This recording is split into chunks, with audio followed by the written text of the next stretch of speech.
কয়েকদিনের টানা বৃষ্টিতে মানিকগঞ্জে যমুনা, কালীগঙ্গা ও ধলেশ্বরী নদীতে ভাঙন দেখা দিয়েছে।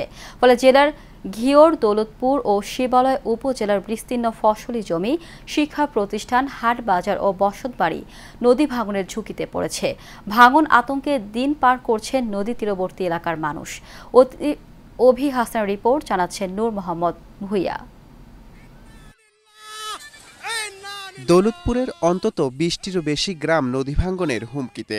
হাজার হাজার বিঘা জমি আর স্থাপনা এরই মধ্যে চলে গেছে যমুনার গর্তে। জেলায় সারি প্রকল্প না থাকায় সরকারি খরচে জিও ব্যাগ ফেলা হলেও কাজে আসছে না তা। গত 2 সপ্তাহে হারিয়ে গেছে নিজভারেঙ্গা সরকারি প্রাথমিক বিদ্যালয়ের 3তলা ভবনসহ বেশ কিছু ঘরবাড়ি। ভাঙনের হুমকিতে রয়েছে শত বছরের পুরনো আমতলী হাট, কয়েকটি শিক্ষা প্রতিষ্ঠান ও আশ্রয়ন প্রকল্প। স্থানীয়রা বলেন, জরুরি ভিত্তিতে জিও ব্যাগ ফেলা না হলে হারিয়ে যাবে আরও অনেক কিছু।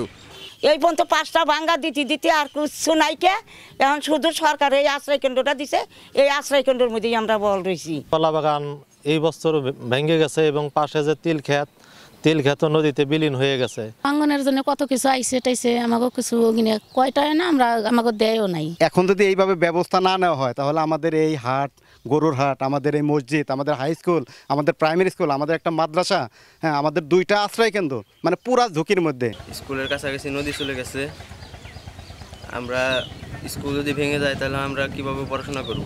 যাওয়ার মতো পথ নাই, দিতে বাড়িঘর ভাঙিয়া যে চালমাল খাড়া করে রাখছি। ইটুমিটু যাওয়া আছে খালি নদীর মধ্যে জমি। সরকারের কাছে আমাদের গ্রামের পক্ষ থেকে একটা আকুল আবেদন, যদি এখানে বস্তা ফালানোর কোনো ব্যবস্থা করা হতো, বাড়িঘরগুলো ভাঙতো না। পদ্মা ও যমুনা নদীর পানি বিপদসীমার উপর দিয়ে প্রবাহিত হচ্ছে, ফলে নদী ভাঙ্গনের তীব্রতা বৃদ্ধি পেয়েছে। ঝুঁকিপূর্ণ এলাকাগুলোতে আপৎকালীন ব্যবস্থা নেওয়া হয়েছে বলে জানালেন এই কর্মকর্তা।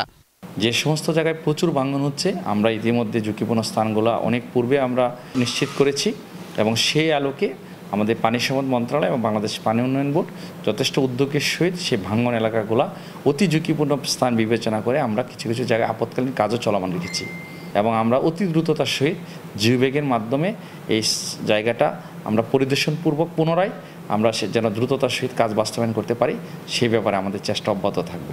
স্থানীয়দের আশঙ্কা, অতি দ্রুত যমুনা ভাঙ্গন ঠেকাতে দ্রুত স্থায়ী ব্যবস্থা না নিলে মানচিত্র থেকে হারিয়ে যেতে পারে দৌলতপুরের বহু গ্রাম, স্কুল ও বাজার। নূর মোহাম্মদ ভুইয়া, এশিয়ান টেলিভিশন।